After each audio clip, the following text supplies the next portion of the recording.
Découvrez un résumé de l'actualité macroéconomique de la semaine et les principaux éléments à suivre sur les marchés au cours des prochains jours avec Alexandre Baradez, chef analyste chez IG.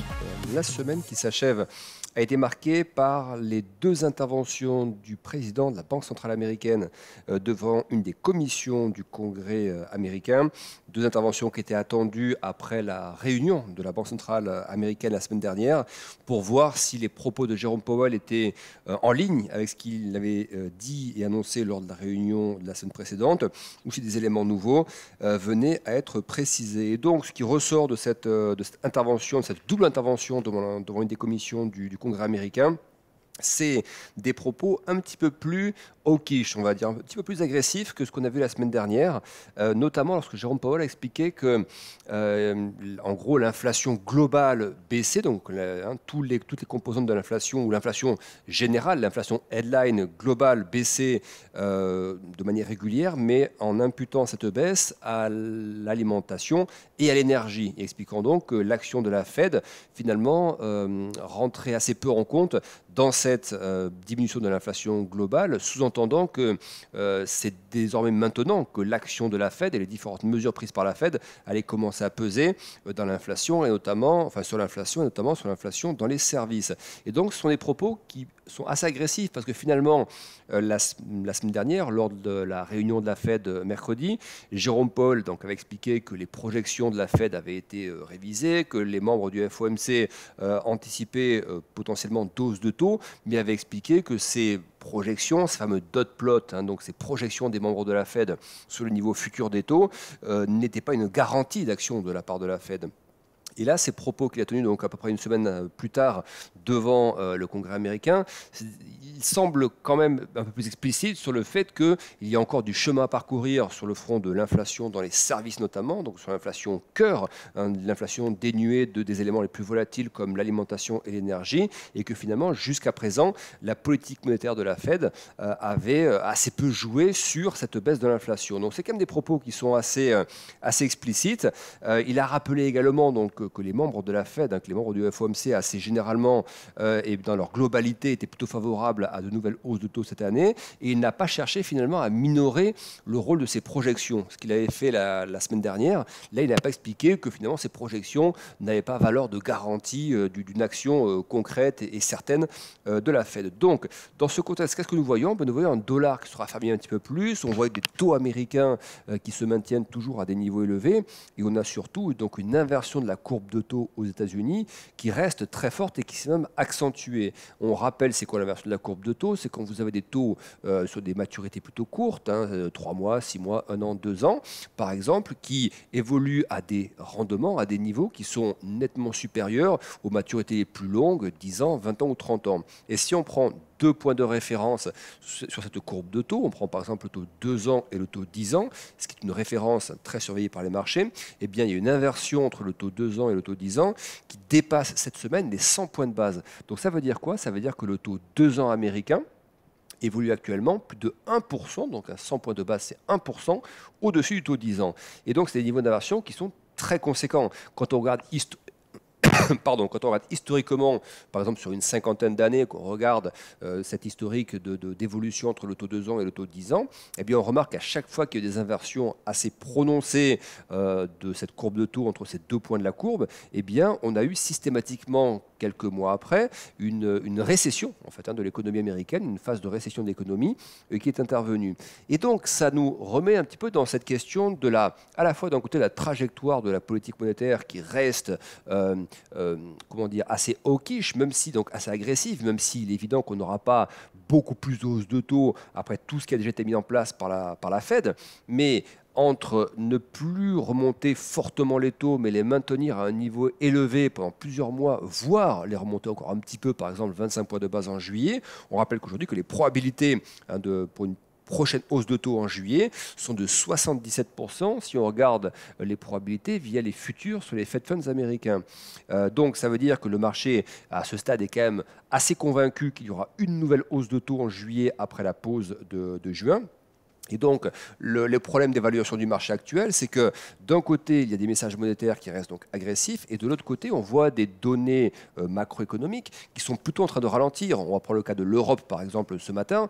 Donc là, j'enregistre le podcast vendredi, et il est 17 h au moment où j'enregistre ce podcast. Eh bien, on voit que les indices d'activité en zone euro ont nettement ralenti, ont nettement fléchi en juin. On voit par exemple qu'en France, alors qu'on avait une activité dans les services qui restait croissante, qui restait assez dynamique, jusqu'au mois de mai, eh bien, entre le mois de mai et le mois de juin, on passe d'un indice d'activité de plus de 52 à 48. C'est-à-dire qu'on passe sous la zone des 50. Et on rappelle que la zone des 50, c'est ce qui marque la barrière entre l'expansion de l'activité économique, au-delà de 50, et en dessous de 50, on bascule dans une phase de contraction de l'activité du secteur concerné.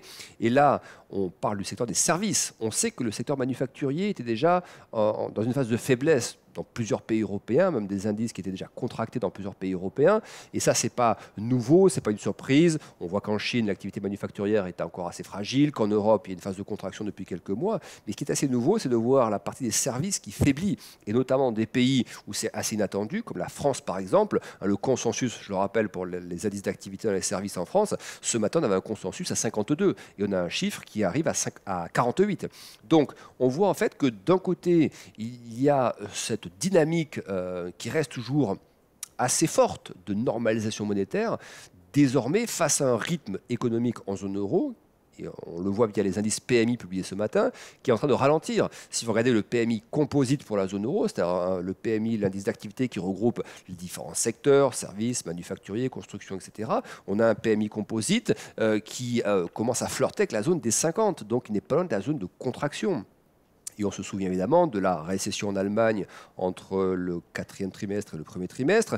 Et donc ça donne le tableau d'une économie qui va rester assez faible cette année, comme en témoignent les dernières projections de la Banque Centrale Européenne, avec une croissance estimée à seulement 0,9%, et il n'est pas certain que cette croissance soit vraiment la croissance finale en 2023.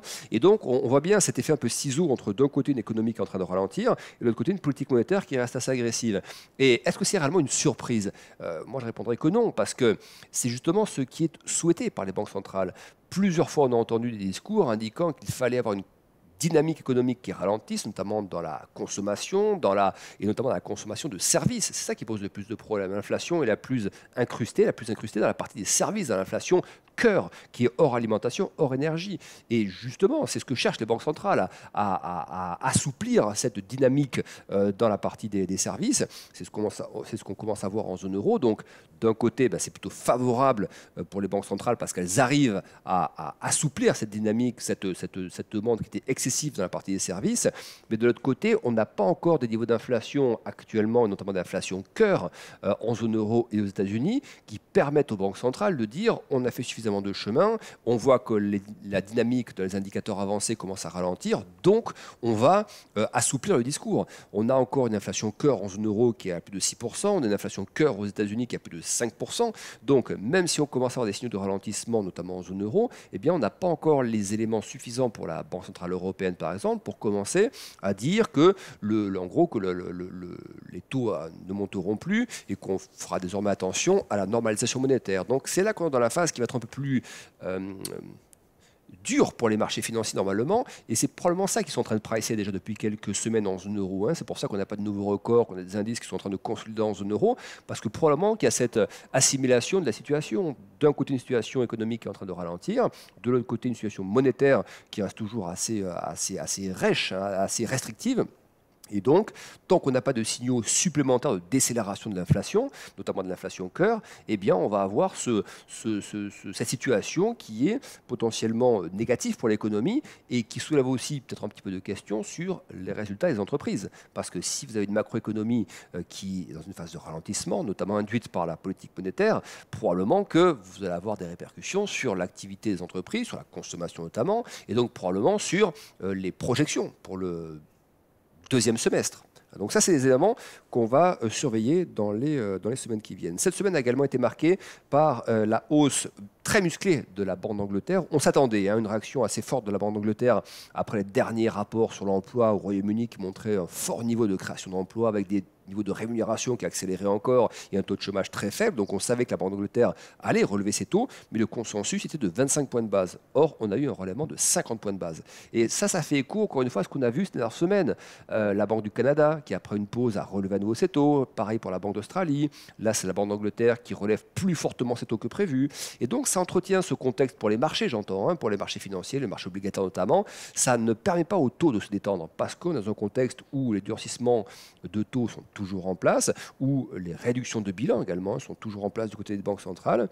Et donc, ça maintient des niveaux de rendement élevés sur le segment obligataire. Et donc, si vous avez de l'alternative, des rendements très élevés sur le segment obligataire, eh bien, ça peut aussi pousser un peu à la prise de gain, à la fois pour des facteurs économiques et pour des facteurs d'alternatives. Finalement, on a un peu de prise de gain sur les secteurs comme le secteur action qui a beaucoup performé ces derniers mois. Voilà donc ce que nous pouvions dire pour cette partie macro cette semaine. On aura la semaine prochaine différentes statistiques macro qui vont être intéressantes à suivre, avec un volet monétaire toujours important. Alors ça va commencer lundi avec l'indice IFO, donc le climat des affaires en Allemagne, qu'on va surveiller. On aura mardi les commandes de biens durables aux États-Unis, donc ça c'est important, c'est la consommation. Donc évidemment qu'on va surveiller si cette consommation continue de ralentir finalement, ce qui est souhaité par la Fed, pour parvenir à ramener l'inflation plus rapidement vers l'objectif des 2%. Donc il faudrait pour la Fed que les commandes de biens durables soit un peu moins forte, que la consommation globalement soit un petit peu moins forte. On aura également mardi la confiance des consommateurs aux États-Unis. On aura les ventes de logements neufs. Alors, important, sur les ventes de logements, on a eu des propos cette semaine donc, de Jérôme Powell devant cette commission du Congrès qui expliquait que probablement on avait commencé à toucher un peu le bottom sur l'immobilier américain, ce que l'on voyait effectivement sur différentes stats. On voyait par exemple que les différents chiffres, permis de construire, mise en chantier, avaient un petit peu rebondi le mois dernier. On voit également l'indice du marché du crédit hypothécaire qui s'est un petit peu stabilisé depuis quelques semaines. Et on observe également une petite détente des taux d'emprunt aux États-Unis, notamment du taux 30 ans, qui est le taux de référence, où on était monté il y a à peu près un mois aux alentours de 6,9%. Et là, on se détend, alors je mets détendre entre guillemets, mais on se détend depuis à peu près un mois dans la zone des 6,7%. Donc on sent qu'au niveau du marché du crédit aux États-Unis, du marché du crédit immobilier, du crédit hypothécaire notamment, on a quand même effectivement un petit début de stabilisation après plusieurs mois de très très forte dégradation. Et ça, c'est un propos qui a été également souligné par Jérôme Powell cette semaine. Donc, on aura mardi les ventes de logements neufs. On verra si ça confirme un petit peu cette tendance. Mercredi, on aura le rendez-vous des banquiers centraux à Sintra au Portugal. Donc on retrouvera Christine Lagarde et Jérôme Powell, donc des discours attendus mercredi prochain de la part des banquiers centraux très en vue en ce moment. On aura également le résultat d'un stress test pour les banques américaines qui sera révélé mercredi prochain. C'est important, souvenez-vous notamment après le stress bancaire du mois de mars, voir comment les banques répondent à ce stress test. Je vous rappelle qu'un stress test, c'est différents scénarios qui sont mis en place pour différents types de stress économiques et voir dans ce cas-là comment les banques réagiraient sur telle ou telle situation de modification économique, avec ça porte bien son nom, de stress test, en situation de stress, comment les banques réagiraient. Donc c'est un exercice de simulation qui est important et on aura le résultat de cet exercice mercredi pour les banques américaines. Jeudi, on aura des chiffres d'inscriptions hebdomadaires au chômage aux États-Unis. On remarque maintenant que depuis 3 semaines consécutives, on a des inscriptions qui atteignent les 260 000. Donc on était plutôt aux alentours de 220 000 auparavant. On remonte à 260 000 depuis quelques semaines. Probablement un des premiers signaux de détente, de légère détente de ce marché de l'emploi américain, ce qui est plutôt favorable pour limiter un peu la pression sur les salaires et donc éviter la spirale salaire-prix. On a également des chiffres d'inflation en Allemagne, donc ça c'est important à suivre pour la partie européenne, inflation en Allemagne, et le PIB final pour le premier trimestre, PIB final, donc la croissance finale pour les États-Unis au premier trimestre. Et vendredi, on terminera par des chiffres d'indice d'activité en Chine, PMI en Chine très important, la reprise chinoise qui a battu de l'aile et qui a marqué le pas au deuxième trimestre. Donc on verra si les PMI montrent une nouvelle dynamique vendredi prochain. Et on aura également des chiffres d'inflation à la fois pour la zone euro vendredi et la fameuse inflation PCE qui est très surveillée par la Fed du côté des États-Unis. Encore merci de nous avoir écoutés. Bon trade et bon week-end avec IG.